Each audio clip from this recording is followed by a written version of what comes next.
궁금한 정보들 됐나요? 네, 저 기도하고 시작하도록 하겠습니다. 기도하시겠습니다. 하나님 아버지 감사합니다. 함께 말씀을 공부하고 배우고 생각하고 묵상할 수 있는 시간 주심에 감사드립니다. 주님, 우리가 이렇게 말씀을 배우고 애를 써가는 시간 가운데 주님의 사랑 알려주시고 주님의 마음 알려주시고 우리가 어떠한 존재인지 어떠한 곳에서 부름을 받았는지 세상을 살아가고 정신없이 살다가 보면 놓치곤 하는데 다시 성경이 무엇라 말하는지 예수님이 우리에게 무엇라 말하는지 듣게 하시고 그걸 들으며 살아갈 수 있게 하시고 세상은 알 수 없는, 세상은 알려주지 않는 하나님의 지혜를 우리도 갖게 하여 주시옵소서. 감사드리며 예수님의 이름으로 기도드렸습니다. 아멘. 자, 오늘 골로새서 2장 6절에서 10절 볼 거고요. 15절까지 하려고 했는데 다음 주에 쪼개서 볼게요. 시간상의 문제로. 너무 빠르게 가고 너무 막 급하게 간다고 해서 좀 정리를 하고 좀 천천히 해볼 생각이에요. 중간중간에 마음에 안 드는 거래. 궁금한 거 있으면 질문하셔도 돼요. 아무 때나. 저는 그렇게 생각합니다. 그렇게 생각하지 않습니다. 뭐든지. 그냥 그럼 토론 배틀 시작하는 거예요. 그때부터. 자, 일단 2장 6절에서 10절을 가기 전에 그러므로 하고 시작하는데 제가 하기 전에 먼저 6절에서 10절을 이렇게 쪼갤 거예요. 6, 7절 쪼개고 8, 9, 10절 쪼갤 거예요. 그러니까 6, 7 하고 쪼개고 8, 9, 10절 그러니까 두 락을 쪼갤 거예요. 먼저는 6절에서 7절을 제가 읽고 시작을 해볼게요. 그러므로 너희가 그리스도 예수를 주로 받았으니 그 안에서 행하되 그 안에 뿌리를 박으며 세움을 받아 교훈을 받은 대로 믿음을 굳게 서서 감사함을 넘치게 하라. 이렇게 됐어요. 제 시작 단어가 뭐죠? 그러므로 하고 시작을 해요. 그러므로라고 시작한다는 건 어디를 봐야 된다는 거죠? 위에를 봐야 된다는 거예요. 위에를 보면 어떤 내용이 나오냐? 이런 내용이 나와요. 너희가 그리스도를 깨달아서 그 안에 있는 그리스도 안에 놀라운 보화, 보물, 지혜를 좀 알기 원한다 라고 얘기를 하면서 4절에 갑자기 아무도 너희를 교묘한 말이 그냥 교묘하다는 뜻이 아니라 그럴듯한 말이라 그랬어요. 그러니까 제가 늘 그랬죠. 세상이 하는 말이 얼토당토 없는 소리가 아니라 사실은 성경도 인정하는 건 뭐냐면 어쩌면 성경이 하는 소리가 더 얼토당토 없을 수 있어요. 왜? 죽은 자가 부활한다. 사망 끝에 생명이 있다. 라는 이야기를 하거든요. 근데 그럴듯한 말로 너희를 속이지 못하게 하려 함이라. 내가 너희는 육신으로 떠나 있으나 마음으로는 너희와 함께 있어서 너희가 질서 있게 행하고 그 다음에 믿음이 굳건한 것을 봤다. 이렇게 말을 한단 말이죠. 두 가지가 이제 대치가 되죠. 그 뒤 밖에서 오는 교회가 있으면 골로새 교회가 있으면 밖에서는 이제 교묘한 말이 온단 말이에요. 이 교묘한 말의 목적이 뭐예요? 속여서? 그렇죠. 여기 안에 있는 사람을 여기로 끄집어내려는 게 목적이란 말이에요. 결국에는 마찬가지예요. 사탄이 우리한테 속이고 공격을 하는 게 뭐냐면 그럴듯해요. 다 그럴듯하고 다 들을만해요. 이게 12정탐꾼 이야기잖아요. 말이 맞아요. 그들의 말도 맞아요. 10명의 정탐꾼 말도 그럴듯해요. 그래서 어떻게 하죠? 못 들어가게 하는 거예요. 가나안 땅에. 그렇게 된다는 거죠. 이 그림을 잘 이해를 해야 앞으로도 계속 다른 방식으로 바울이 반복을 하는 걸 알 수가 있어요. 그러므로 너희가 그럼에도 불구하고 믿음을 지키고 굳건히 서 있기 때문에 내가 말하는 거야 하면서 이야기하는데 이렇게 얘기를 해요. 너희가 그리스도 예수를 주로 받았으니, 자 원어에 보면 그러므로 받았으니 이렇게 나와요.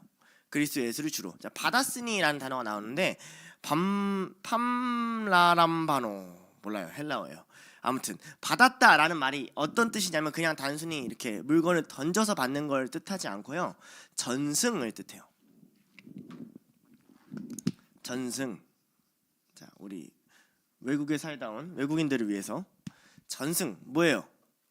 입에서 입으로 전달되는 이야기를 받았다는 거예요. 그럼 입에서 입으로 어떤 걸 전달해서 받았냐? 그리스도 예수가 뭐야? 주님이셔. 이걸 받았다는 거예요. 입에서 입으로 그리스도 예수라는 분이 곧 주님이래. 이걸 받았다는 거죠. 자 그럼 이 전승은 사실은 되게 중요해요. 이미 1장 3절에 이렇게 나오거든요. 우리가 너희를 위하여 기도할 때마다 하나님 곧 우리 주 예수 그리스도의 아버지께 감사하면, 이때부터 주님이라고 선포를 하고요. 1장 18절에도 그는 몸인 교회의 머리시다, 주인이다 라고 이야기를 해요. 이 전승의 시작은 아마도 예수님으로부터 바로 시작됐을 거예요. 마태복음 22장 45절 같은 데 보면 예수님이 이렇게 말을 해요. 다윗이 그리스도를 주라 칭하였으니 어찌 그 자손이 되겠느냐 하시니 하면서, 그리스도는 곧 다윗도 주인으로 여기는 주님이다 라고 이제 변증을 하신단 말이죠. 이게 왜 중요하냐, 사실은 기독교 역사 때문에 그래요. 기독교 역사에서 우리들한테는 별로 타격이 없지만 한 200년 300년 전만 거슬러 올라가도 예수를 더 이상 주로 보지 않고 어떤 역사적 인물로 보고 연구하는 그런 학문이 유행이었어요. 일단 인간 예수를 찾아보자, 뭐 이런 거죠. 문제는 이거죠. 그렇기 때문에 계속 이런 고백을 하는 거예요. 이 성경이라는 건 후대에 몇십 년, 몇백 년 지나서 사람들이 그때 이제 그 과거에 살았던 어떤 인물을 신격화하면서 그 사람을 주님으로 부른 거야 라고 말하는데, 바울의 편지는 그거에 대적할 수 있는 좋은 근거가 돼요. 왜냐면 바울이 골로새서를 쓴 게 만약에 에베소였다면, 에베소가 이제 제2 전도 여행 중이란 말이죠. 예수님 돌아가신 지 10여 년밖에 안 된 때예요. 그러니까 그때도 허다하게 많은 증인들, 고린도전서에 보면 500명이 넘는 증인들을 내가 알고 있고 소개시켜 줄 수 있다, 이런 식으로 얘기를 하거든요. 그때도 예수님을 뭐라 부르고 있어요? 주님으로 부르고 있었다라는 거죠. 그 다음에 복음서에서도 예수님을 주님으로 부르고 있었다는 거죠. 그러니까 이건 이제 성경의 반문이죠. 나중에 예수 그리스도를 주라고 만들어진 게 아니라 그 자신도 그리스도를 주라고 얘기했고, 제자들도 예수님을 주라고 얘기했고, 바울도 예수님을 주라고 얘기했고, 가장 초기의 형태인 교회도 예수님을 주님으로 받아들였다. 그 이야기가 아직까지 끊임없이 흘러나오고 있다라는 걸 이제 드러내기 위함이에요. 이해가 좀 됐을까요? 네. 좀 달라요. 전파라는 건 그냥 이렇게 퍼뜨리는 거잖아요. 전승은 입에서 입으로 내려오는 이야기예요. 그러니까 전승은 명사예요. 전승하다라는 말이 없어요. 그렇게 이해해야 돼요. 네, 아주 좋아요. 역시 외국인끼리 잘 통하는 게 있어요. 자, 그러니까 여기서 알 수가 있죠. 아직 교회들은, 그러니까 교회다, 믿음이 서 있다, 믿음이 있다라고 말하는 거의 가장 기본 기초가 뭐냐면 예수 그리스도를 주라고 시인하는 거예요. 여러분, 둘로스를 생각해 볼 때 이게 되게 중요해요. 신앙이 자라서 특별하게 둘로스 훈련을 받는 게 아니에요. 잘 생각해 보면 신앙의 가장 밑바닥 기초는 뭐냐면, 누가 내 주인이다? 예수가 내 주인이다. 누가 온 만물을 창조주다? 예수가 내 온 만물을 창조주다가 신앙의 가장 기초란 말이에요. 그럼 예수가 주인이면 여러분은 뭐예요? 그러니까요. 종이라니까요. 제자라니까요. 둘로스라니까요. 이렇게 되는 거란 말이죠. 개념이. 이게 교회에서부터 시작됐다. 자, 예수님을 주인으로 받드는 삶이 뭐냐라고 했을 때 바로 이어서 말하는 게 뭐냐면 6절에 그 안에서 행하다. 조금 더 멋있는 표현으로는 이 행하다란 말이 걷다라는 뜻이 있거든요. 그러니까 그 안에서 걸어가는 것. 저는 행하다라는 말보다는 걷다라는 말이 좀 더 좋은 것 같아요. 왜냐면 그 안에서 걷다라고 할 때 우리가 성경의 많은 표현들을 알 수가 있죠. 원래 구약에 보면 말씀을 지키라, 말씀 안에 걸어라 이렇게 얘기하거든요. 그 좌로나 우로나 치우치지 말고 하나님의 계명대로 걸어라 이렇게 얘기한단 말이죠. 근데 여기서 이 바울이 그걸 어떻게 변주하는 거냐면 예수 안에 걸어라가 되는 거예요. 그러니까 예수 안에 있는 게 곧 말씀 안에 거는 삶, 예수 안에 있는 게 곧 좌로나 우로나 치우치지 않는 삶으로 치환시켜 주는 거죠. 실제로 예수 그리스도 안에라는 표현은 골로새서에서 굉장히 많이 등장합니다. 자, 우리 몇 개만 볼게요. 그냥 밑줄만 쳐주시면 좋겠어요. 1장 2절에 보면 나오죠. 그리스도 안에 신실한 형제들에게. 1장 4절에 이는 그리스도 예수 안에 너희의 믿음과 모든 성도들에 대한 사랑을.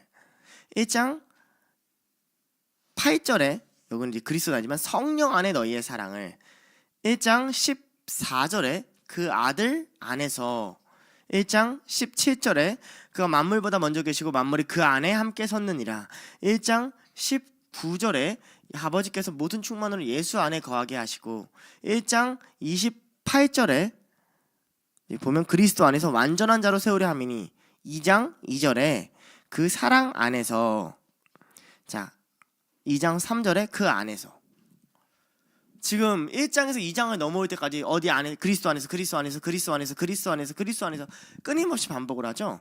그러니까 이제 골로새서라는 책을 이해할 때 어떻게 이해하면 되냐면 골로새서는 어디 안에 있게 하는 책이에요?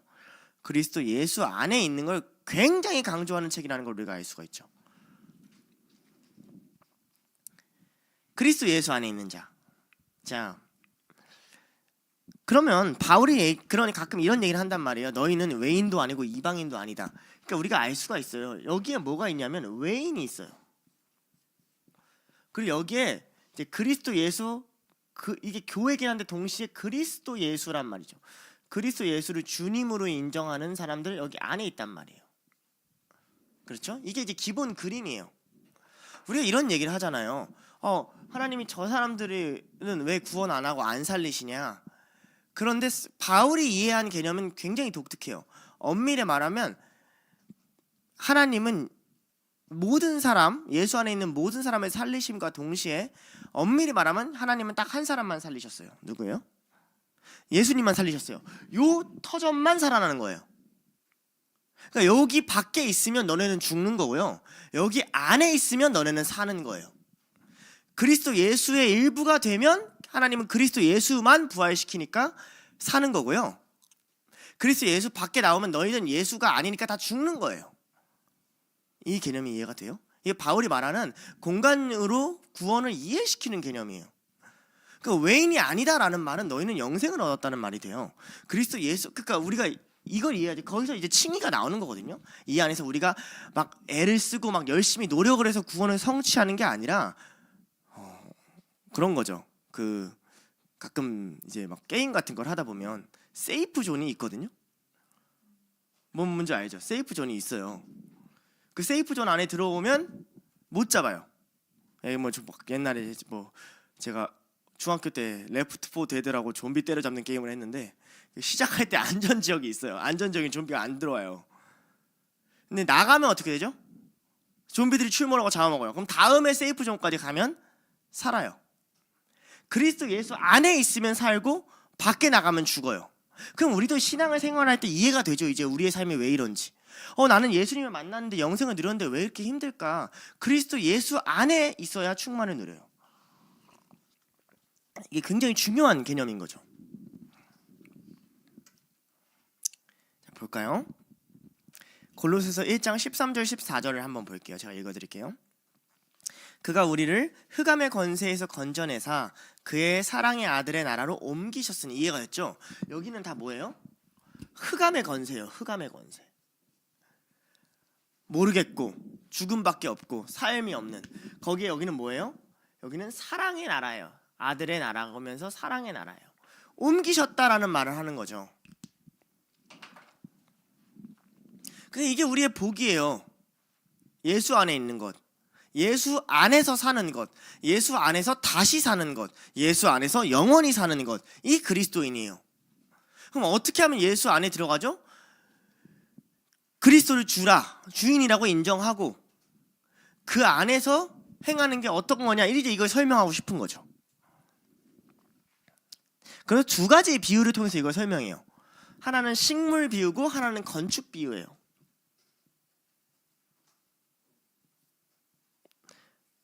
그 안에 세 개를 설명을 하는 건데 하나는 식물로 설명하고 하나는 건축으로 설명을 해요. 이게 어디 나오냐면 7절에 나와요. 자, 그 안에 뿌리를 박으며, 이 뿌리를 박다는 식물 비유예요. 그죠? 뿌리는 식물에게 있으니까. 근데 세움을 받아는 건물을 세울 때 쓰는 표현이에요. 건축 비유예요. 그리스도 예수 안에서 어떤 일이 있냐면 식물 비유와 건축 비유를 설명하고 싶은 게 있는 거죠.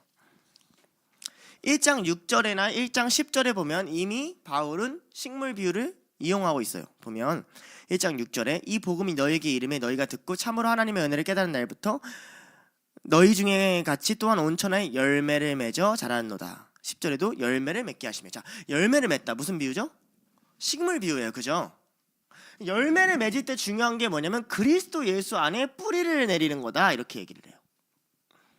그리스도 예수 안으로 깊게 들어가는 거라, 단단히 그리스도 예수 앞에 고정되어 서 있는 거다, 이렇게 얘기하죠. 이는 예수님도 종종 쓴 비유예요. 마태복음 7장 20절에 이렇게 말씀하세요. 마태복음 7장 20절에 이러므로 그들의 열매로 그들을 알리라. 열매로 알리라. 또 요한복음 15장 5절에 나는 포도나무여 너희는 가지라. 예수님도 하나님과의 관계, 구원의 관계를 식물 비유로 이용하시죠. 바울도 여기서 착안해서 인용했을 걸로 보여요. 또 건축 비유가 있죠. 자, 1장 22절에 보면 이제 그의 육체의 죽음을 말미암아 화목케 하사 너희를 거룩하고 흠없고 책망할 것이 없는 자로 그 앞에 세우고자 하셨으니 라고 사람을 세우는 단어를 뒤에는 건축 비유로 같이 이미지를 동일시 하세요. 그러니까 우리가 그냥 예수님 앞에 단순히 서는 게 아니라, 심판대 앞에 서는 것뿐만 아니라 예수님의 터전 안에 세워짐, 건축됨이 있어야 된다는 거죠. 견고하게 서는 과정이 필요하다는 거예요. 자, 예수님도 이런 얘기를 하셨죠. 마태복음 7장 24절에 이렇게 말씀하세요. 그러므로 누구든지 나의 이 말을 듣고 행하는 자는 그 집을 반석 위에 지은 지혜로운 사람 같으니. 에베소서 2장 20절 너희는 사도들과 선지자 터 위에 세우심을 입은 자라. 그리스도 예수께서 친히 모퉁이돌 되셨느니라. 이렇게 얘기한단 말이에요. 이게 왜 중요하냐? 자, 이럴 수는 있어요. 외인은 아닐 수 있어요. 우리가 교묘한 말 때문에 밖으로 안 나갈 수는 있어요. 골로새 교회는 믿음을 지켰어요. 밖으로 나가진 않았어요. 그러나 어떤 현상이 있어요? 예수님이라는 견고한 터에 있는데 뿌리를 내리지 않을 수는 있어요. 예수님이랑 견고한 터에 있는데 집이 세워져 있지 않고 널브러져 있을 수 있어요. 이게 우리의 몫이라는 거예요. 이들은 집을 열심히 세워요. 집을 열심히 세우는데 뿌리가 썩어요. 이들은 집을 열심히 세워요. 열심히 세우는데 모래밭이에요. 그러니 집이 서요, 안 서요? 안 서요. 어떤 사상이나 이념이나 개념이나 인생을 설려고 해도 세워지지 않고 죽음으로 간다 해요. 우리는 세우면 서져요. 그리스도 안에서 서질 수 있어요. 그러나 뭐가 문제예요? 세우지 않으면 이제 거기서 영적 나태가 벌어지고 신앙의 미성숙이 벌어지고 온갖 풍조에 휘둘리는 믿음 없는 인생이 벌어지는 거예요. 결국 하나님이 우리를 옮기신 다음에 하는 싸움은 뭐냐면 뿌리 내리게 하는 싸움, 그 안에 세우시는 싸움을 하신다는 거죠. 이게 다른 말로 하면 뭐예요? 성화예요. 성화. 하나님 앞에 거룩해짐, 하나님 앞에 단단하고 바로 서게 됨. 그래서 가르쳐 지키게 하라는 거예요. 나 구원받았는데, 나 예수님의 사랑으로, 예수님의 은혜로 그가 날 택하셔서 구원받았는데 왜 이렇게 배울 게 많고 왜 이렇게 할 게 많고 그렇게 왜 이렇게 할 게 많죠? 받았지. 흑암의 권세에서 안전한 터전으로 이동했지. 그런데 그 다음이 있어야지. 이제부터는 벽돌 하나 넣는 것부터 배워야지. 시멘트 칠하고 뿌리 내리고 단단한 뚫고 흔들리지 않고 그런 거를 배워야지. 그래서 열매 맺는 데까지 가야지. 이런 거죠. 감사한 건 뭐예요? 집을 짓다가 무너져도 거기가 어디 위에요? 예수 그리스도라는 반석 위라는 거죠. 그러니까 구원이 취소되진 않아요. 다만 인생이 좀 형편없겠죠. 바울은 그래서 그들을 계속 가르쳐서 흠없고 온전한 자가 되기 위하여 성령님이 일하시고 있다 그래요. 이게 성령님과 우리의 이제 싸움이 시작되는 거죠. 주님, 저는 흠이 있을래요. 주님, 그 구원하셨잖아요. 아니, 너를 바로 세울 거야. 너를 멋있는 집으로 만들 거야. 그 안에 영혼들을 품을 수 있도록. 자, 그게 뭐냐? 그게 뭐냐면 곧 이런 거예요. 교훈을 받은 대로 믿음에 굳게 서서 감사함을 넘치게 하라, 이렇게 얘기하는 거죠. 일단 교훈을 받아야 돼요. 에바브라가 가르친 그 교훈을 지켜야 돼요. 이게 신앙이 굉장히 중요해요. 누군가 가르쳐 줘야 돼요. 하나님이 그렇게 생각을 하시고 그러기를 원하셨어요. 그러니까 이게 아니라는 거죠. 나 이제 구원받았으니까 난 이제 자유하고 내 마음대로 살면 되고 난 사랑이 넘쳐가 아니라, 나 이제 구원받았으니까 이제부터는 제대로 배워야 되네. 하나하나 다 배워야 되네. 하나하나 다 세워져 가야 되네. 그럼 구원 안 받아도 배워야 되잖아요. 배워야 돼요. 근데 구원 안 받고 배우면 어떻게 돼요? 결국 무너져요. 구원받고 배운 건요, 하나님 나라에 영원히 세워져요. 이 차이가 있는 거죠. 그들은 에바브라한테 배웠어요. 그들은 에바브라한테 복음에 대한 게 배웠고 예수 그리스도를 주로 시인하는 걸 배웠어요. 근데 이 가르침에 있어서 어떤 두 가지 중요한 태도를 점검해요. 아직 어떻게 가르침을 받고 하는 건 이제 뒤에서 슬슬 설명할 거지만, 오늘은 그 가르침의 내용을 설명하기 전에 먼저 태도를 점검하는데, 그러니까 너희들이 서야 돼 라고 하면서 어떻게 서야 돼 라는 두 가지 태도를 점검하는데 이렇게 얘기를 해요. 믿음에 굳게 서서 감사함을 넘치게 하라 라고 얘기해요. 자, 두 가지 키워드가 있죠. 뭐랑 뭘까요? 믿음과 감사. 오늘 말씀은 물론 이렇게도 해석이 돼요. 그러니까 이 오늘 말씀 두 가지 방식으로 해석이 돼요. 근데 약간 그래도 같은 의미예요. 어떻게 해석이 되냐면, 오늘 말씀처럼 교훈을 받아서 믿음에 굳게 서서 감사함이 넘치게 해 라고도 해석이 되고요, 감사함이 넘치는 교훈을 받았으니까 믿음에 굳게 서 라고도 해석이 돼요. 야, 니네 진짜 이 교훈 받은 거 진짜 감사한 거다, 그러니까 믿어라 라고는 말도 되고요, 야, 너네 이제 교훈 받았지, 믿고 니네 안에서 감사가 넘치게 해가 돼요. 어느 쪽이든 믿음과 감사는 굉장히 중요한 키워드예요. 여기서 제가 좀 설명을 하고 싶은 게 있죠. 성화의 과정, 우리가 하나님을 알아가고 굳게 서는 과정에서 중요한 게 뭐냐면, 우리의 뿌리가, 우리의 근간이 믿음과 감사에 서 있어야 된다는 거예요. 그렇지 않으면 우리가 행위구원론자가 되고 자기 일을 스스로 평가하게 되고 자책에 빠지게 돼요. 행동의 근거와 동기가 믿음과 감사여야 돼요. 이런 뜻이에요. 내가 석훈이에게 어떤 선행을 베풀 때 내가 베풀 수 있어서 내가 석훈이한테 베풀어야 되니까가 아니라, 하나님을 믿어서, 석훈이를 통한 하나님을 믿어서, 그리고 석훈이를 붙여주신 하나님께 감사해서 행동해야 된다는 뜻이에요. 이 말 이해돼요? 그래, 그렇게 배웠으니까 난 무조건 석훈이한테 베풀어야지가 아니라, 그 근거 안에 뭐가 있어야 되냐면, 하나님, 내가 이렇게 하면 주님 일하실 걸 믿어요 라는 믿음. 그리고 두 번째, 주님, 내가 너무 주님께 감사해서 예배 드리는 거고, 너무 주님께 감사해서 이 자리에 나오는 거예요 라는 감사를 잃어버리면 안 서요, 신앙이. 여러분 한번 생각해 보세요. 언제 여러분 신앙이 와장창 무너지는지, 언제 여러분 신앙이 예배를 들어도 흔들리는지. 여러분의 믿음과 감사가 사라질 때예요. 안 그래요? 그러니까 잘못됐다는 거예요. 근데 우리는 착각을 해요. 감사할 일이 있으면, 믿을 만한 느낌이 들어오면 그제서 믿을게요, 그제서 감사할게요. 아니, 그게 근간이 아니야. 그럼 니네 행위 중심자가 돼. 그럼 너네 행위 구원론자가 돼. 그럼 율법주의자가 돼. 믿음과 감사 때문에 움직여야 돼. 그게 너의 근거가 돼야 돼. 자, 감사, 그러니까 이런 거죠. 여기서 이제 헬라어로 감사가 뭔지를 조금 설명해 줄게요. 우리나라 말이랑 조금 아주 작은 차이가 있어요. 감사라는 단어는 두 가지 말이 붙어 있어요. 유카리스티아. 네, 유카리스티아라는 단어가 감사인데,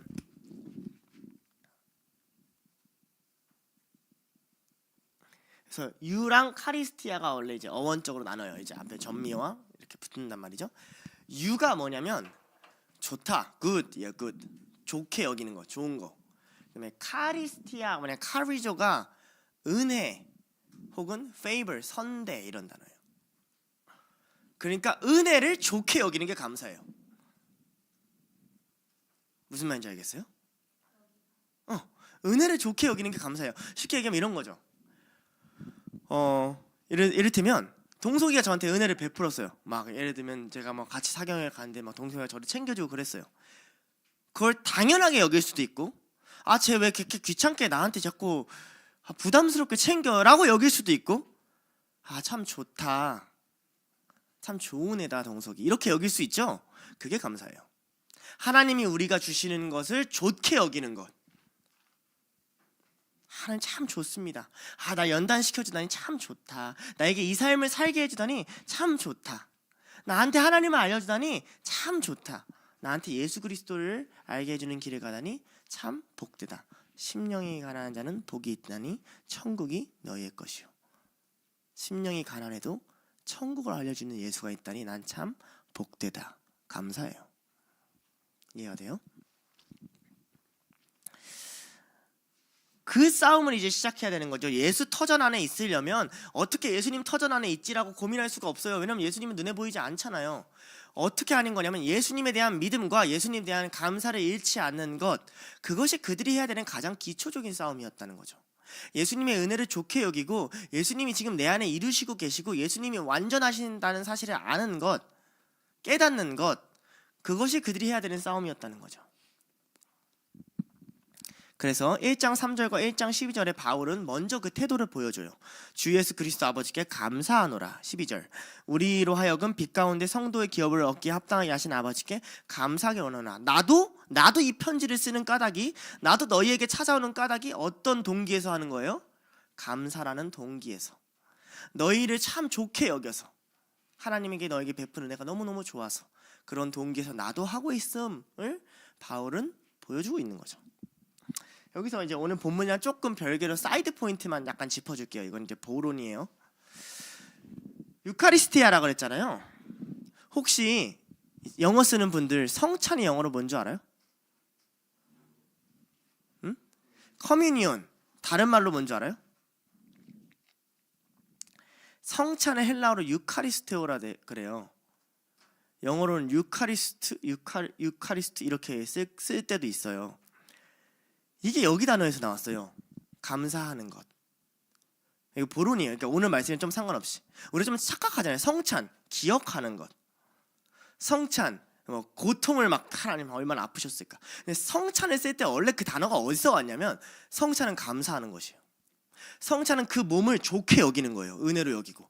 야, 이 은혜가 참 내게 좋다. 이게 성찬의 기본이에요. 그렇게 안 하면 성찬에 참여하는 느낌을 느낄 수가 없어요. 근데 우리는 뭐 하죠? 성찬 들으면 우리 때문에 이러고 있죠. 떡과 잔 들고서 으흥흥 해야 뭔가 난 좀 성찬에 참여한 것 같고, 슬퍼하는 게 기반이 아니에요. 성찬은 예수님을 기억하면서 그가 내게 하시니 참 좋다. 그가 내게 은신 은혜가 참 복되다. 참 감사하다. 예수 안에 내가 있을 수 있다니. 그래서 이 단어가 같이 갑니다. 같은 어원을 공유하고 있어요. 본론에 돌아와서 적용을 해볼게요. 6, 7절 같이 적용할 거예요.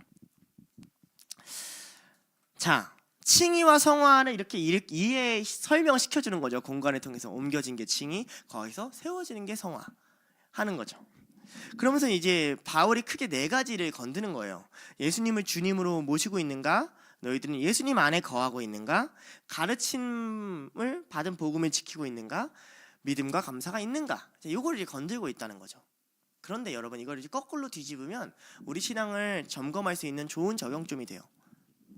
자, 물어볼게요. 이단이 가는 길을 알 수가 있다는 거예요. 이단이 가는 길은 뭐예요?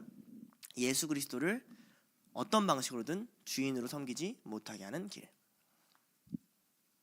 세상이든 뭐든. 이 첫 번째예요. 두 번째,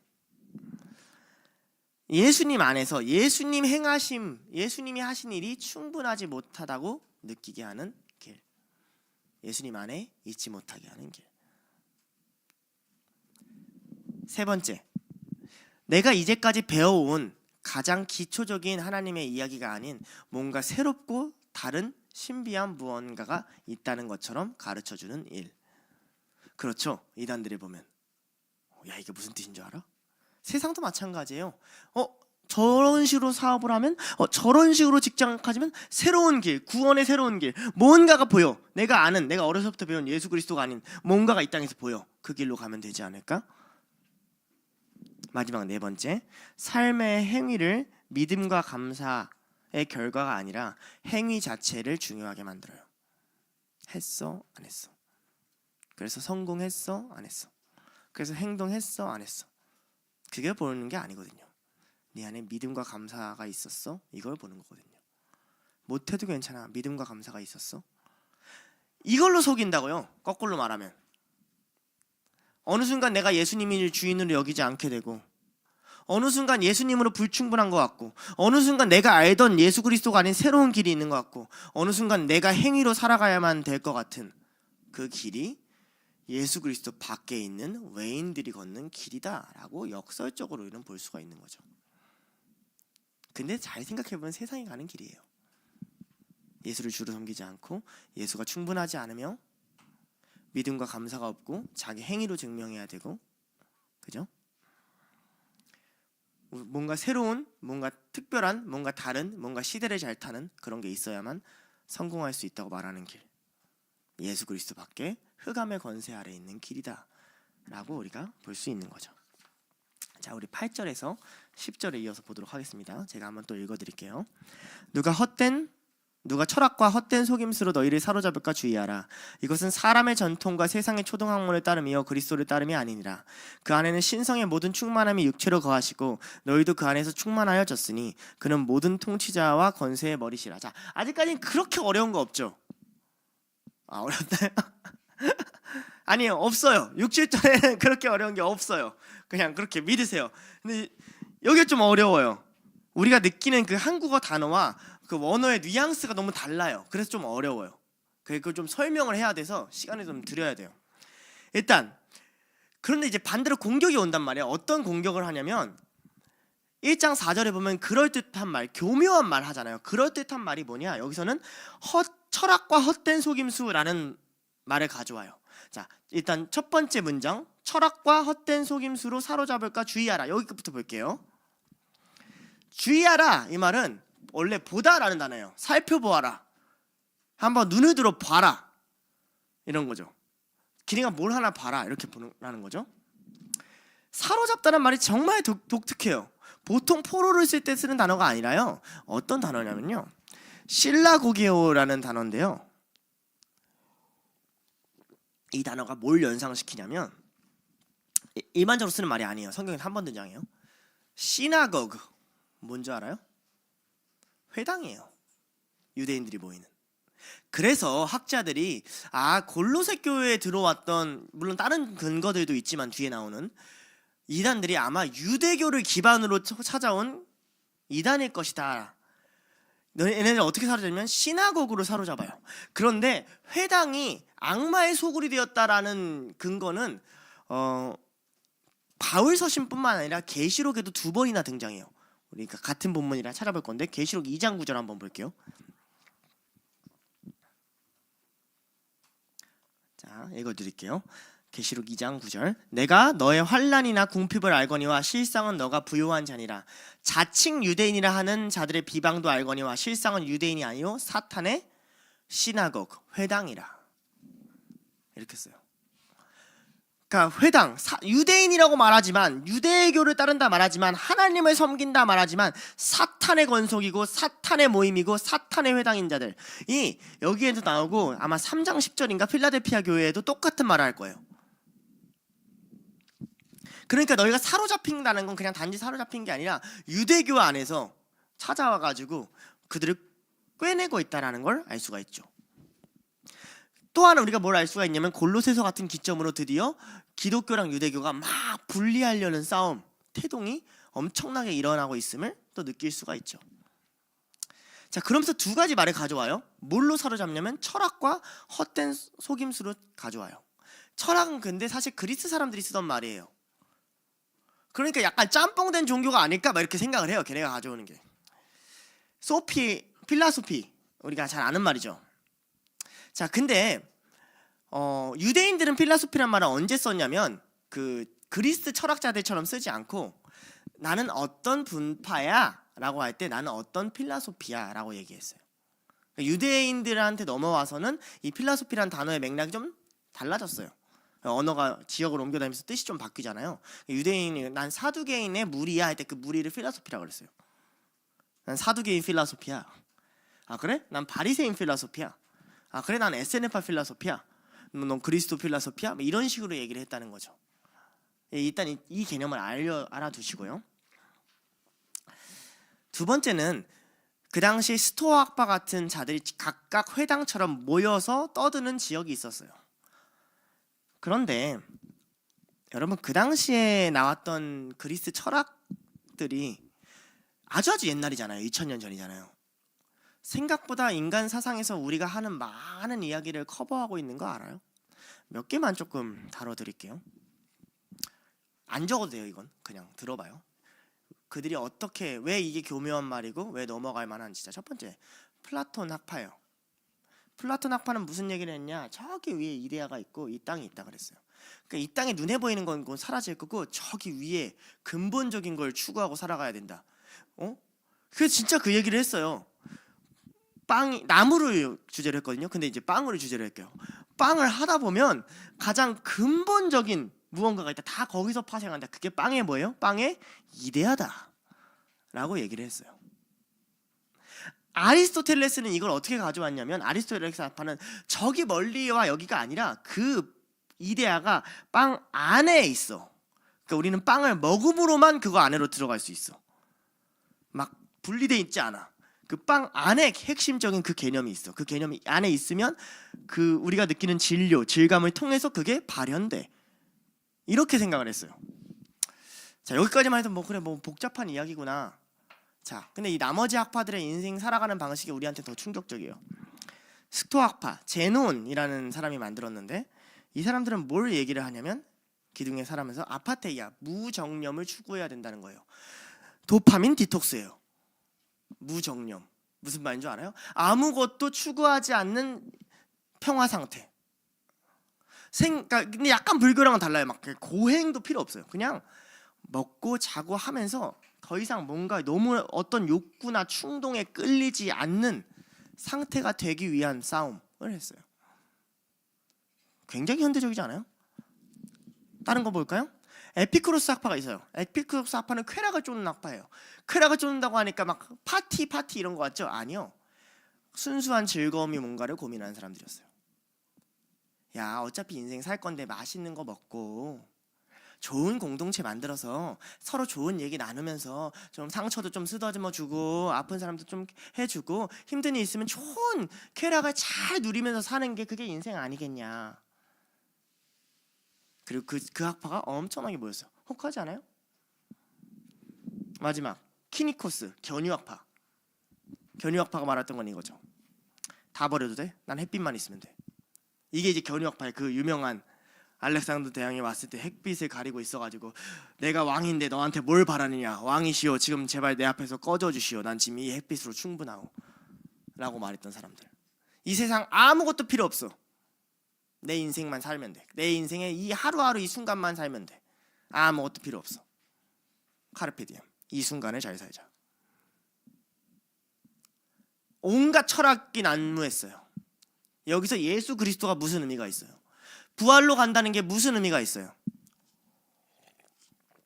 그리고 다신교회 시대였어요. 다신교회 시대라는 게 무슨 말인지 알려드릴게요. 각자의 사상을 존중해 준다는 말이에요. 각자의 신을 인정해 준다는 말이에요. 우리 시대 같지 않아요? 그리고 그 말들이 각각 다 그럴듯해 보여요. 그럴듯한 삶을 추구할 수 있는 것처럼 보여요. 마치 저 넓은 어떤 이념, 어떤 사상, 여성 해방 같은 이데올로기를 가지고 달려간다는 사람들, 그죠?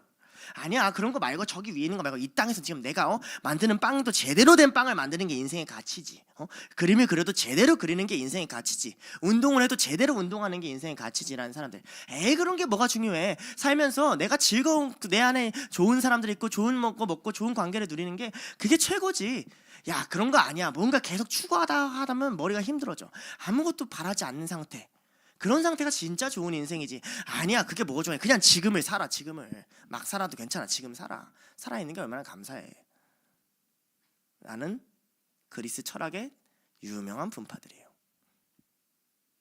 여기서 이제 좀 치우친 애들, 이제 기하학을 통해서 내가 신적인 걸 깨닫겠다, 이 모든 과학과 원리를 통해서 신을 깨닫겠다는 피타고라스 학파, 이런 애들이 나오는 거거든요. 흔들리지 않겠어요? 흔들리시잖아요. 세상의 풍조에. 그 삶이 좋아 보이잖아요. 그 삶이 행복한 삶 같잖아요. 그리스도 예수 안에 서 있는 게 안 행복한 삶 같잖아요. 그들의 말이 맞아 보이잖아요. 교묘한 말이잖아요. 그런데 뒤에 이런 말을 붙여요. 헛된 속임수다라는 말을 붙여요. 여기서 헛되다라는 말은 텅 비었다라는 말이에요. 실체가 없다, 텅 비었다, 허무하다. 속임수다. 자, 속임수다라는 말에 우리가 두 가지 구절을 찾아볼 건데, 그냥 거짓말이다라는 뜻보다는 히브리서 3장 13절과 에베소서 4장 14절이에요.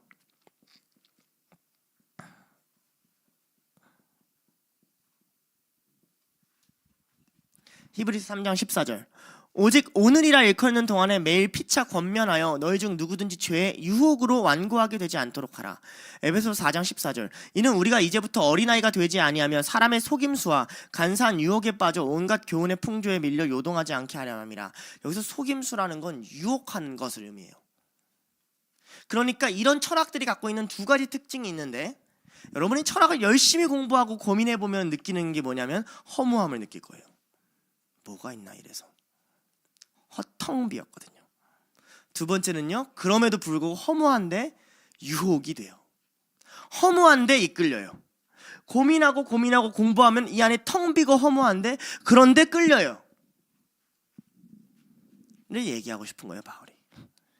그래, 니네 곁에 들을 만하지. 딱 들으면 혹하지. 듣고 싶지. 끌려가고 싶지. 근데 그 안에 들어가봐. 허무하잖아. 그래서 진짜 즐거운 인생을 살 수 있어? 그래서 진짜 평온한 삶을 살 수 있어? 그럴듯한 말이잖아. 그리고 그거에 끌리잖아. 속여 넘어가지잖아. 세상 철학의 문제죠. 그 말을, 그리고 어떤 형식이, 이것이 무엇이냐를 다시 이렇게 얘기해요. 이것은 사람의 전통과 세상의 초등학문을 따름이요. 사람의 전통은 그렇게 안 어려워요. 우리가 글자 그대로 이해하면 돼요. 이것은 사람에게서부터 온 것이 아니다라는 말이에요. 온 것이다라는 말이에요. 반면에 바울은 자기가 하는 말을 그리스도, 예수, 하나님께서부터 온 것이다라고 반론하고 있는 거죠. 그런데 그 다음이 문제예요. 세상의 초등학문. 자, 일단 이 초등학문이라는 단어는 초등이라는 단어도 없고 학문이라는 단어도 없어요. 초등학교 학문이 아니에요. 그래서 이거를 번역하는 번역본을 보면, 자, NIV 있는 사람 있어요? NIV? 읽어줄래요? 큰일 났다. 발음이 큰일 났는데. 영어보다 그 받아서 좀 어디냐면 세상의 초등학문이니까 2장 8절입니다. 영어로 뭐라고 나오죠? Elemental이라고 나와요. 어떤 번역본에는 principle이라고 나와요. 완전 느낌이 다르죠? 그죠? 초등학문이라고 하니까 무슨 초등학교 뭐 2는 4, 2, 3은 6 뭐 이런 거 같다가 엘리멘탈. 이것은 사람이 만든 전통이요. 엘리멘탈이다. 프린시플이다. 이게 너무 이제 학자들이 논란이 되는 거예요. 자, 일단은 그 당시를 이해해 봅시다. 이제 아리스토텔레스가 세상이 몇 개 요소로 이루어졌다고 생각해요? 판타지 안 봤어요? 4개로 이루어졌다고 생각해요. Fire, 라스트 에어밴드 안 봤어요? 바람, 땅, 그죠? 뭐야? 물, 그죠? 4개. 이걸 뭐라고 생각했냐면 엘리멘탈이라고 생각했어요. 세상을 이루는 기본 구성 요소 또는 어떤 경우에서는 정령이라고도 쓰이는 말이에요. 어떨 때 쓰이는 말이냐면 어떻게 쓰이는지를 제가 먼저 설명해 드릴게요. 이 스토이케니오라는 말을 무슨 말이냐면 이런 뜻이에요. 먼저 된 걸 뜻해요. 예를 들면 영적인 것도 그래서 여기에 들어가요. 이 사람들은, 우리는 귀신이라는 존재를 동양 문화에서는 사람이 먼저 있어요, 귀신이 먼저 있어요. 사람이 먼저 있죠. 그래서 우리가 죽어서 귀신이 되죠. 근데 정령은, 우리 정령이란 말을 우리 좀 생각해 볼게요. 정령은 정령이 먼저 있을까요? 사람이 먼저 있을까요? 정령이 먼저 있어요. 이 말을 이해해서, 그래서 그들이 엘리멘탈이에요.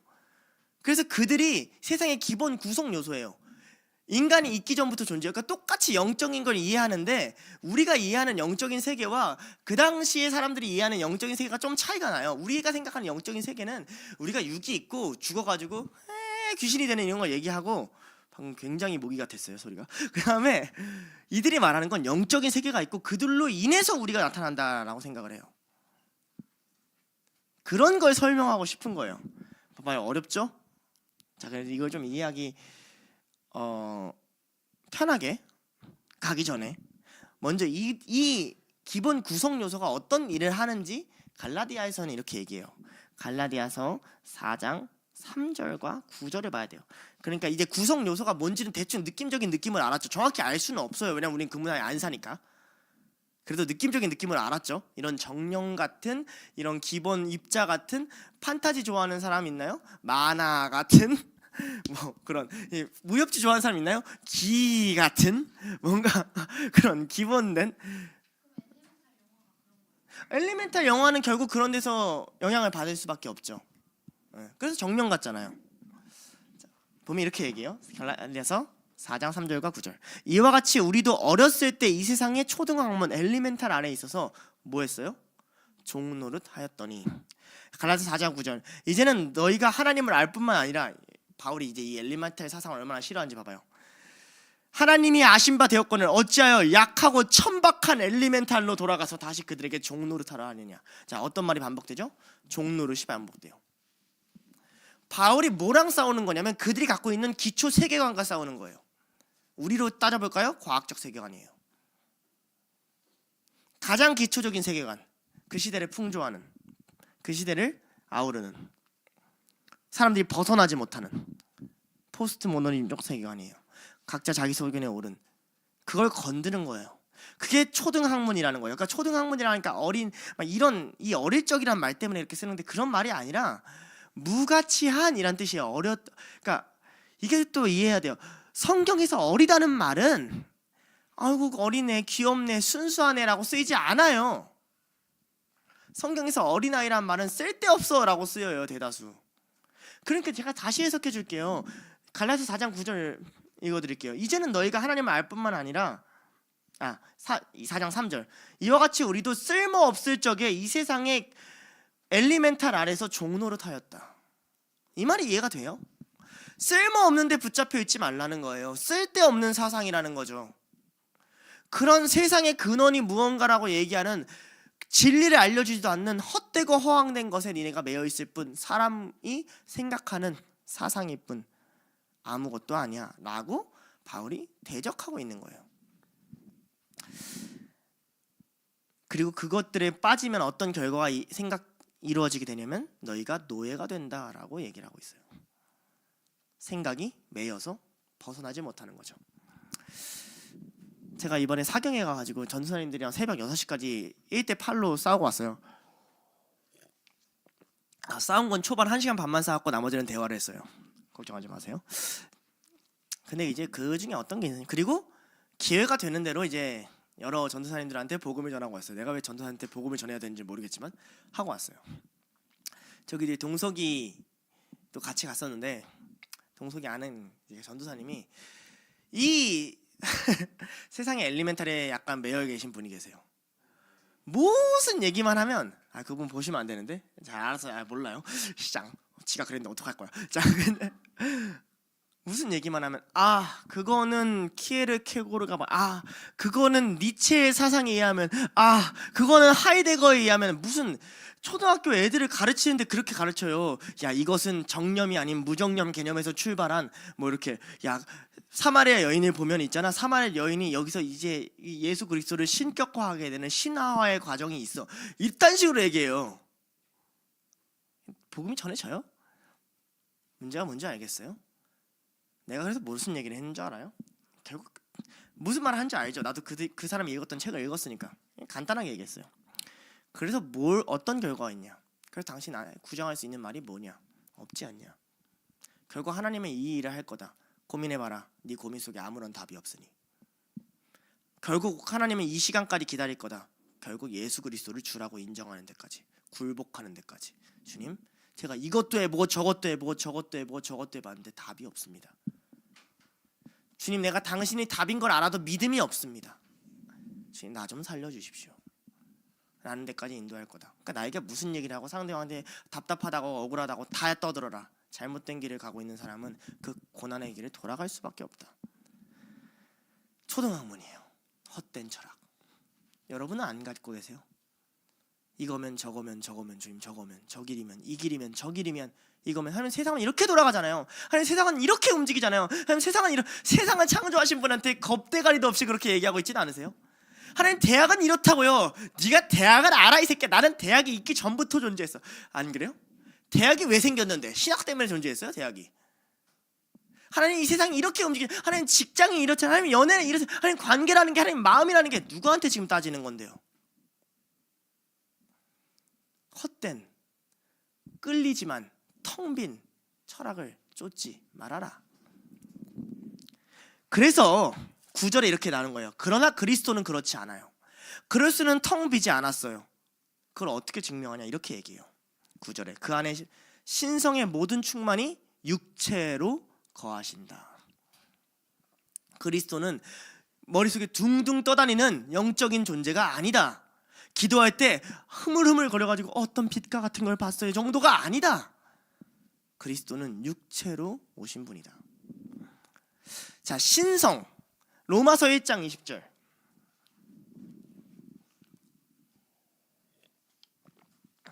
왜 이렇게 어려운 말만 쓸까요? 우리 바울 선생은 우리가 미련해서 그런 거겠죠? 그래요, 우리가 미련해서 그런 거예요. 자, 로마서 1장 20절. 창세로부터 그의 보이지 않는 것들 곧 그의 영원하신 능력과 신성이 그가 만드신 만물에 분명히 보여 알려졌나니 그러므로 그들이 핑계대지 못할지니라. 무슨 얘기를 하냐면 하나님이 오시기 전에 율법이 있기 전에 세상은 어떤 세상이었냐면 자연을 통해서 하나님이 신성을 드러냈다 그래요. 그러니까 신성은 뭘 의미하냐면 하나님이시구나, 하나님이 계시구나, 하나님이 있구나를 깨닫게 해주는 통로를 신성이라 그래요. 그런데 자연을 통해서 그걸 드러냈는데 로마서에는 어떤 얘기를 하냐면 그럼 하나님께 나아가야 되는데 이제 곰이 와 무섭게 이렇게 했어. 우와 저런 표호와 위험을 만들다니 정말 하나님은 저런 분이시구나를 깨달아야 되는데 우와 곰신이시여로 했다는 거죠. 썩어질 피조물을 우상으로 섬겼다. 그래서 신성을 보지 못하는 세상이 됐어요. 그 안에 그 모든 신성을 품고 찾아오신 분이 누구다? 예수 그리스도다라고 설명하고 있는 거예요. 그래서 예수님이 가는 곳마다 신성이 일어나요. 죽은 자가 살아나고 병든 자가 고쳐지고 말씀이 전해지고 하나님 나라가 이루어져요. 거룩함이 드러나요.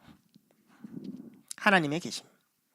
그것이 그냥 단순히 우리의 망상과 상상이 아니라 뭘로 있었다? 육체로 있었다. 살덩어리로 계셨다 라고 하는 거죠. 그러니까 철학이랑 다르다 이거예요. 이게 하나님의 변증법이에요. 하나님이 궁극적으로 사람들을 꺾는 변증은 어떻게 하시냐면 이렇게 하세요. 논리와 머리로 끝까지 가지 않으세요.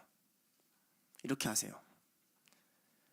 기독교인 있고 비기독교인 있으면 최고의 변증은 뭐냐면 기독교인이 비기독교인 위해 죽는 거예요. 야 즐겁게 살아야지, 행복해 살아야지, 이렇게 살아야지, 이게 맞지, 이 철학이 맞지, 이 철학이 맞지. 이들은 말싸움하다가 어느 순간엔 반론하지 못할 수도 있어요. 그러나 말씀을 지키고 의를 행하고 선으로 악을 이겨서 죽는 거예요. 그럼 이들의 모든 변론이 다 무너져요. 왜? 그들은 삶을 살지 못했으니까. 그들은 육체로 거하지 못했으니까. 이게 예수 그리스도께서 우리에게 하신 일이에요. 이게 예수님이 토론하시는 방식이에요. 나는 삶으로 할 거야. 나는 삶으로 역사할 거야. 헛된 변론으로 너희들과 싸우지 않을 거야. 내가 너희들에게 가르치라는 건 복음 안에 사는 삶을 가르치는 거지 다른 게 아니야. 이 싸움이죠. 그 안에 들어가면 어떤 게 보여요? 하나님 계시구나가 이제 발견된다고요. 아, 저 사랑을 보았더니, 십자가를 보았더니 하나님 계시구나. 근데 10절로 넘어가면서 그 신성이 되게 재밌어요. 너희도 충만하여졌으니 하면서 그 육체가 곧 교회로 확장돼요. 9절까지는 성육신한 육체인데 10절로 너희도 충만해진 바람에 이제 교회가 그의 육체가 돼버려요. 이렇게 되는 거죠. 이게. 자, 그러면서 어떻게 되냐면 충만하여졌으니 수동태예요. 충만당함. 충만당했어요. 우리 채워짐 당함. 예수님 안에 들어갔으니 예수님으로 충만당함. 여러분 그런 경험한 적 있지 않으세요? 너무 막 마음이 둔해, 막 마음이 어두워, 막 그냥 아무것도 느끼기 싫어. 그냥 예배 자리에 있어. 근데 갑자기 그날따라 집중이 잘 돼. 그날따라 막 울고 있어. 충만당함 경험한 적이 없으세요?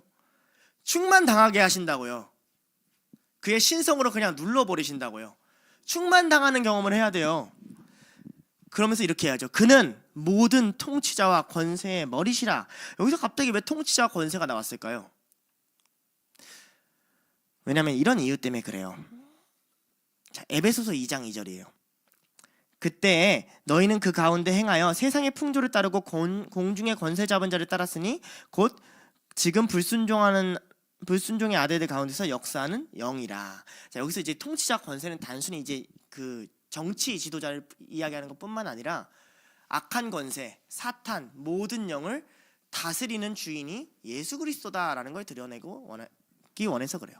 여러분의 생각이 있어요? 여러분의 어떤 사상에 사로잡혀 있어요? 여러분의 어떤 생각에 눌려 있어요? 여러분의 어떤 마음에 눌려 있어요? 그걸 다스리시는 분이 누군데요? 예수님이세요. 어떻게 다스리세요? 예배 안에, 은혜 안에 적셔보세요.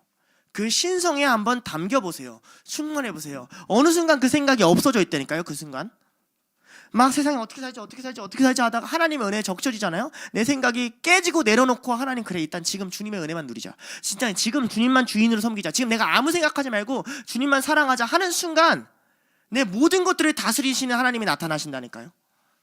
그 안에 비밀이 있고 그 안에 신비가 있다니까요. 그 얘기를 바울은 하고 싶은 거예요. 그가 주인이시다. 모든 것이 그의 통치 아래 있다. 너희가 믿을 것은 예수밖에 없다. 예수의 신성을 충만당해라. 적용할게요. 여러분은 어떤 개념에 흔들립니까? 여러분은 어떤 정보에 흔들립니까? 여러분은 어떤 말을 들으면 흔들립니까? 그 안에 복음이 있었습니까? 그런데 왜 그리 흔들리십니까? 다른 말로 할게요. 복음을 듣고 그만큼 흔들리셨습니까? 예수 그리스도가 너를 위해 죽었다고, 하나님이 너희 위해 오셨다고, 그 말이 너무나 익숙해진 나머지 세상의 헛된 철학과 속임수가 더 유익해 보이고 좋아 보이는 건 아닙니까? 다른 정신들이 우리를 사로잡아서 끌고 가는 것을 우리는 종종 경험하게 됩니다. 염려가 들어오는 것부터 시작하여 여러 가지 이 시대의 사상과 풍조가 밀고 들어오는 걸 경험하게 돼요. 사람들은 기독교가 배타적이라고 말합니다. 그러나 그들은 여전히 그리스도 예수에게 배타적입니다. 참 아이러니해요. 하나님의 신성은 오직 예수 안에만 있습니다. 그래서 그 어떤 철학과 사상 안에도 신성함이 없습니다. 여러분을 살릴 수가 없고 허무함밖에 남지 않았어요. 그러니 예수 밖에 다른 곳에서 하나님을 찾는 이들은 이윽고 실패할 것입니다. 그게 가정이든 사업이든 직장이든 관계든 예수 그리스도 밖에서 신성이 없는 그곳에서 실패가 있을 거예요.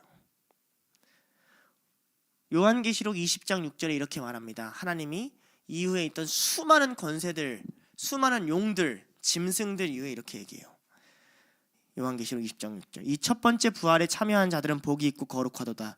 둘째 사망, 영원한 영멸이거든요. 둘째 사망이 그들을 다스리는 권세가 없고 도리어 그들이 하나님과 그리스도의 제사장이 되어 1000년 동안 그리스도와 더불어 왕노릇하리라. 하면 청년왕국이 나와요.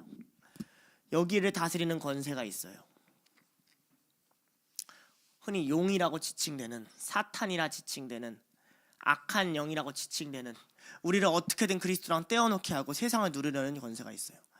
그러나 그리스도 예수는 이와 대적하는 존재가 아닙니다. 그리스도는 이를 다스리는 존재고 무너뜨리는 존재예요. 여러분의 힘으로 여러분이 갖고 있는 사상과 생각을 깨트리려 하지 마십시오. 하나님께 엎드리십시오. 그리스도 안에 뿌리를 내리십시오. 그러면 그가 친히 머리가 되셔서 모든 것을 다스리고 계심을, 그 안에 모든 것을 이길 수 있는 은혜가 있음을, 하나님 앞에 눈물을 흘리고 사랑을 고백할 때 그 어떤 그 염려와 생각도 다 사라짐을 경험하게 될 것입니다. 그리스도 안에서 그 믿음의 뿌리를 내리고 감사함으로 행동하는 둘로스가 되기를 축복합니다. 기도하시겠습니다. 하나님 아버지 감사합니다. 주님, 우리를 주님 안으로 옮길 이유가 없습니다. 우리는 사람 한 명 품는 것도, 우리 마음 가운데, 심령 가운데 사람 한 명 생각하고 품는 것도 이렇게 고통스러우신데 당신이 우리를 사랑하셔서 우리를 당신의 나라로, 당신의 마음속으로, 당신 안으로 초대해 주셨습니다. 주님 밖에는 무수히 많은 그럴듯한 말들이 있습니다. 그럴듯한 혼란도 있습니다. 마치 그렇게 살아가면 될 것 같은 소리들도 너무나도 많습니다. 주님이 도와주셔도 자꾸 주님 밖으로 나가려고 하는 게 우리입니다. 그때마다 깨닫게 하여 주시옵소서. 주님 안에 있는 신성을 발견하게 하여 주시옵소서. 당신 안에 있는 신비를 발견하게 하여 주시옵소서. 세상이 헛되에 무너지지 않게 하시고 도리어 믿음과 감사로 예수 그리스도 안에 뿌리를 내려서 하나님이 모든 것을 굴복하게 하는 경험, 내 안에 모든 염려를 이기시는 예수님을 만나는 경험, 내가 두려울 때마다 그것을 승리로 바꾸시고 기쁨으로 바꾸시는 예수님을 만나는 경험, 그 경험을 하며 하늘나라까지 인도함 받는 우리 둘로스가 되도록 하나님 인도하여 주시옵소서. 성경을 공부하고 성경을 배웁니다. 이 말씀이 한 주 동안 우리 마음속에 깊숙이 자리 잡아서 우리가 흔들리고 혼란스러울 때마다 다시 우리를 보호하고 지키시는 성령님의 역사로 나타날 수 있도록 인도하여 주시옵소서. 감사드리며 예수님의 이름으로 기도드렸습니다. 아멘.